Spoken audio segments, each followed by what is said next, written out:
Assalamualaikum warahmatullahi wabarakatuh. Halo teman-teman semuanya, perkenalkan kami dari kelompok 1 yang beranggotakan 1. Davina Italia Fabella, 2. Inesya Tiara Putri, 3. Mila Agustin, 4. Yuliska Mulyana Dinda. Di video kali ini kami akan memaparkan biografi dari salah satu pahlawan Indonesia, yaitu Insinyur Soekarno.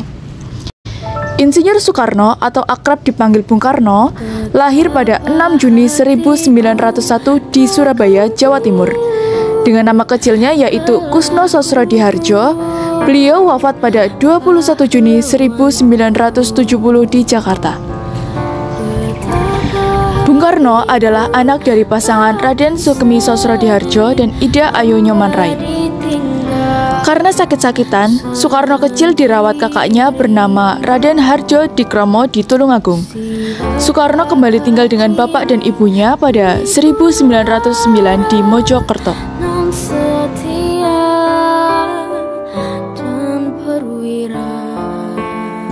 Di Mojokerto, sang ayah ditugaskan sebagai kepala IAS dan Soekarno pun sekolah di tempat itu.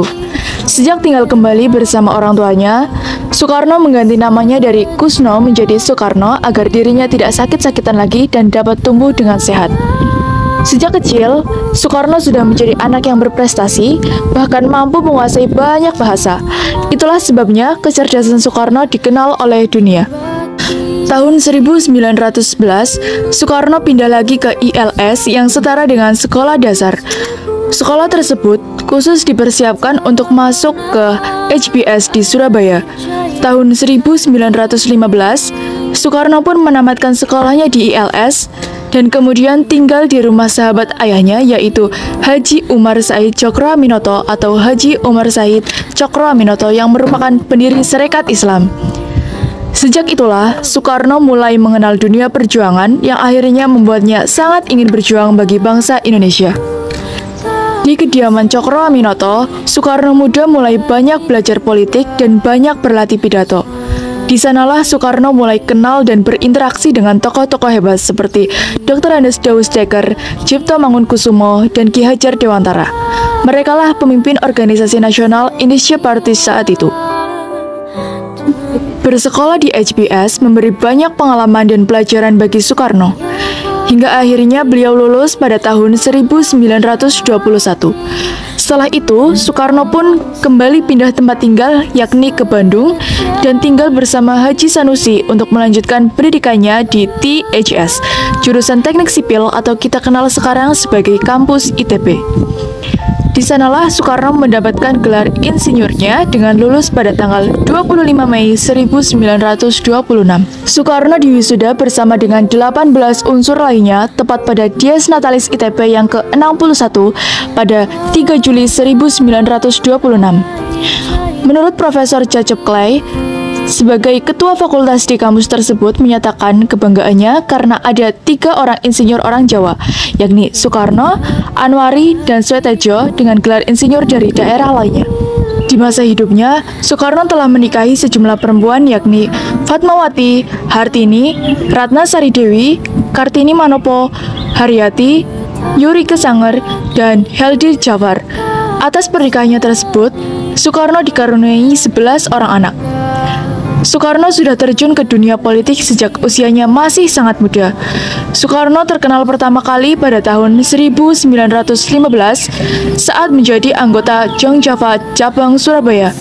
Kebanyakan organisasi di Indonesia, menurut Soekarno, masihlah Jawa sentris yang hanya memikirkan kebudayaan saja. Hal itulah yang membuat Soekarno perlu menjawab tantangan tersebut. Karena kesedihannya tersebut, Soekarno pun memberikan pidato menggunakan bahasa ngoko atau bisa kita kenal sebagai bahasa Jawa yang kasar dalam rapat pleno tahunan Jongjava di Surabaya. Tak berselang lama, setelah sebulan rapat tersebut, Soekarno mencetuskan gagasan untuk membuat surat kabar Jongjava menggunakan bahasa Melayu bukan bahasa Belanda. Soekarno kemudian mendirikan ASI di Bandung pada tahun 1926 yang merupakan hasil inspirasi dari Dr. Sutomo di Indonesia Study Club. Organisasi ASI inilah yang menjadi cikal bakal berdirinya partai besar di Indonesia. Partai Nasional Indonesia yang lahir tahun 1927. Berkat aktif di organisasi PNI itulah Soekarno beberapa ditangkap Belanda karena dianggap membahayakan pemerintah kolonial. Tanggal 29 Desember 1929, Soekarno ditangkap di Yogyakarta untuk dipindahkan ke penjara Banchow di Bandung. Kemudian pada tahun 1930 dipindahkan ke penjara Sukamiskin, dan di tahun ini pula Soekarno mengeluarkan pledoi Indonesia menggugat yang sangat fenomenal saat itu sampai akhirnya dibebaskan pada 31 Desember 1931. Setelah bebas dari penjara, tahun 1932, Soekarno bergabung dalam Partai Indonesia, Partindo, yang masih pecahan PNI karena saat itu PNI dibubarkan dan dinyatakan dilarang oleh Belanda. Namun keaktifannya di Partindo kembali mengantarkan ke penjara pada tahun 1933 di pengasingan Volders karena pergerakan yang bahaya bagi Belanda. Karena pengasingannya yang cukup lama dan sangat jauh, hampir membuat tokoh-tokoh nasional Indonesia yang lainnya melupakan keberadaan dan keterlibatan Soekarno. Hal itu tidak membuatnya menyerah, dan Soekarno terus mengirim surat kepada Ahmad Hasan, seorang guru Persatuan Islam. Tahun 1938, Soekarno kemudian diasingkan ke Provinsi Bengkulu sampai tahun 1942. Pada masa penjajahan Jepang, tahun 1942, Soekarno baru kembali dibebaskan. Setelah melalui perjalanan panjang, tahun 1943, Perdana Menteri Jepang Hideki Toja mengundang Soekarno, Muhammad Hatta, dan Ki Bagus Hadi Kusumo yang kemudian disambut hangat kehadirannya oleh Kaisar Hirohito. Mereka bertiga telah dianggap sebagai keluarga Kaisar Jepang dengan diberikannya bintang kekaisaran, Ratna Suci. Sejak masa penjajahan Jepang itulah banyak muncul organisasi seperti Jawa Hokakai, BPUPKI, Pusat Tenaga Rakyat, Putera, hingga PPKI dengan tokoh-tokoh utama yakni Soekarno, Kiai Haji Mas Mansur, Ki Hajar Dewantara, dan tokoh lainnya yang aktif di organisasi pergerakan nasional. Akhirnya, tokoh-tokoh pergerakan nasional tersebut melakukan baik Land Bull Terror bekerjasama dengan pemerintah Jepang untuk kemerdekaan Indonesia. Meskipun tetap ada yang melakukan gerakan bawah tanah seperti Amir Syarifuddin dan Sultan Syahir yang tidak sepenuhnya percaya pada Jepang dan menganggapnya berbahaya dan fasis. Selama perjuangan yang panjang, akhirnya Soekarno dan Muhammad Hatta memproklamasikan kemerdekaan Republik Indonesia pada 17 Agustus 1945 yang didesak oleh kaum muda dan sempat diculik ke Rengas Dengklok. Sejak itulah Soekarno diangkat menjadi presiden pertama Indonesia dan mulai dikenal sebagai sang proklamator yang didampingi Muhammad Hatta sebagai wakilnya. Proklamasi.